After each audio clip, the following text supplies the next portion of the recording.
2019 ఓటమికి కారణాలు ఏదైతే చెప్పారో బోండామ్మ గారు, అది ఆయన యొక్క వ్యక్తిగత అభిప్రాయం. నేను చెప్పింది ఏంటంటే, ఈవేళ నిజంగా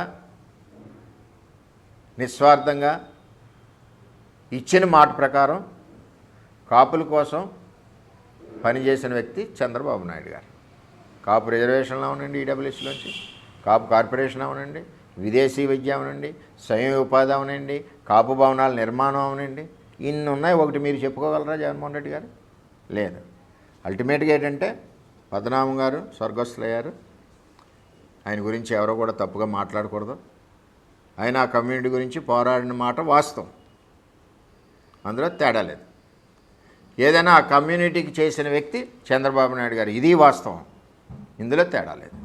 ఈ వాస్తవాలు గ్రహించుకొని పార్టీ లీడర్స్ ఎవరైనా సరే, తెలుగుదేశం పార్టీ ఉన్నవాళ్ళం, పార్టీకి ఎఫెక్టెడ్గా విమర్శ అన్నది కరెక్ట్ కాదు. పార్టీ చేసిన పని ఏదైతే ఉందో అది ప్రజల్లోకి తీసుకెళ్ళాలి, నిజాయితీగా తీసుకెళ్ళాలి. చేయకపోతే చేయలేదని చెప్తాం, దానికి కారణాలు చెప్తాం. చంద్రబాబు నాయుడు గారు ఎప్పుడు అబద్ధం ఆడరే, చేయలేకపోతే ఈ కారణాల వల్ల చేయలేదని చెప్తారు. ఇంకేదంటే, కాపుల కోసం ఇంత కష్టపడి ఇంత ఖర్చు పెట్టి ఇన్ని రకాల అవకాశాలు కల్పించిన చంద్రబాబు నాయుడు గారి గురించి యావత్ తెలుగుదేశం పార్టీలో ఉన్న 175 నియోజకవర్గాల్లో ఉన్న అందరం మాట్లాడవలసిన ఆవశ్యకత ఉంది. నిజాలు ప్రజలకు తెలియజేయాలి. ఎందుకంటే ఒకసారి మర్చిపోతారు, ఇలా జరిగింది, ఈ కమ్యూనిటీకి ఇలా జరిగింది, టోటల్గా అన్ని వర్గాలకి ఇలా జరిగిందని చెప్పి మనం చెప్పుకోవాల్సిన పని. మరి ఇప్పుడు వద్దాం. ఈవేళ కూటమి ప్రభుత్వంలో Telugu Desam party, Janasena party, BJP పార్టీలో ఈవేళ 25-26 బడ్జెట్లో 4,884 కోట్లు పెట్టారు. ఇది చిన్న విషయమా చెప్పండి? ఈ భవనాలు అసంపూర్తిగా ఉన్నట్లు నిర్మాణం కోసం అవునండి, రుణాల కోసం అవునండి, ఇవన్నీ కూడా 4,884 కోట్లు పెట్టారు. మళ్ళీ విదేశీ విద్య మొదలైంది, స్వయం ఉపాధి రుణాలు మొదలవుతున్నాయి. మరి ఇవన్నీ చెప్పండి, మీరు ఏమైనా చేశారు 5 సంవత్సరాల్లో? చేయలేదు. కాపుల అభివృద్ధికి 2014-19లో చంద్రబాబు నాయుడు గారు చేసినట్టు ఏ ముఖ్యమంత్రి కూడా చేయలేదు. చాలామంది ఇచ్చారు ఉత్తరాలు, కోట్ల విజయభాస్కర్ రెడ్డి ఇచ్చాడు ఉత్తరం, సుఖమే ఉంది. ఈవేళ చంద్రబాబు నాయుడు గారు ఆచరణయోగ్యంగా చెప్పిన విషయానల్లా కూడా వాళ్ళకి ఇచ్చిన హామీ ప్రకారం వెళ్ళారు. చంద్రబాబు నాయుడు గారికి కులాలు ఉండవు. ఏ కులం వెనకబడి ఉందో దాని మీద ప్రేమతో అభివృద్ధి ఆర్థికంగా నిలబెట్టడానికి చూస్తారు. అన్ని కులాలని కూడా అందులో పేదరికం లేకుండా చేయడమే చంద్రబాబు నాయుడు గారి యొక్క ఉద్దేశం. అది ఈరోజు కూటమి ప్రభుత్వం కూడా ఇదే ఆలోచనతో, కూటమిలో ఉన్న అందరు నాయకులు కూడా మరి ఈ రాష్ట్రాన్ని అభివృద్ధి పదంలో ముందుకు తీసుకెళ్తా ఉన్నారు. ఇందులో నా వ్యక్తిగత ఏజెండా కానీ ఇంకొకరి వ్యక్తిగత ఏజెండాని కానీ పార్టీలకి పొలవకూడదు. ఎవరన్నా ఒకరు మాట్లాడడం వలన 175 నియోజకవర్గాలకి ఎఫెక్ట్ అవుతుంది. చేసిన పని చెప్పుకోవడం వల్ల 175 నియోజకవర్గాల్లో తెలుగుదేశం పార్టీ బలపడదు. చేసిన పని చెప్పుకోకుండా సరదాగా మాట్లాడితే ఏమవుద్దని చెప్పి మనం తప్పుగా మాట్లాడడం వలన పార్టీకి నష్టం జరుగుతుంది. అవన్నీ కూడా మనం మాట్లాడేటప్పుడు నేను అవ్వచ్చు, నేను ఏదైనా చెప్పాలనుకున్నప్పుడు అది ఒక నష్టం జరుగుదామని ఒక ఆలోచన వచ్చినప్పుడు నా వ్యక్తిగత అభిప్రాయం ఇది, పార్టీకి సంబంధం లేదని చెప్పి నాయకులు ఎవరన్నా సరే నెక్స్ట్ మనం మాట్లాడచ్చు. అట్ ది సేమ్ టైం నేను బల్లగుద్ది చెప్తున్నా, ఘంటాపదంగా చెప్తున్నా, ఎవడ చర్చకు వచ్చినా సరే రావచ్చు వైసీపీ వాళ్ళు. చంద్రబాబు నాయుడు ఒక్కడే కాపుల కోసం పెద్దపీట వేసిన నాయకుడు చంద్రబాబు నాయుడు గారు.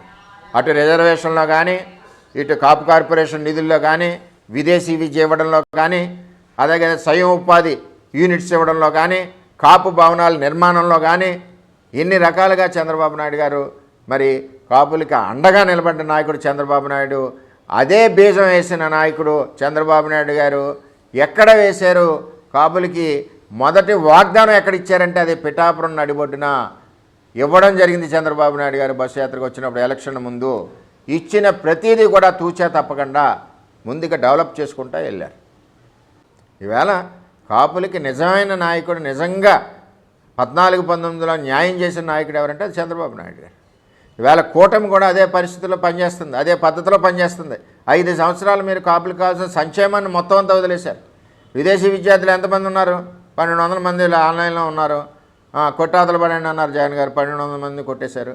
అలాగే ఈ రిజర్వేషన్ ఉండడం వలన సచివాలయం ఉద్యోగాలు 1400 మందికి వస్తాయి, అవి కూడా 14,350 మందికి వస్తాయి.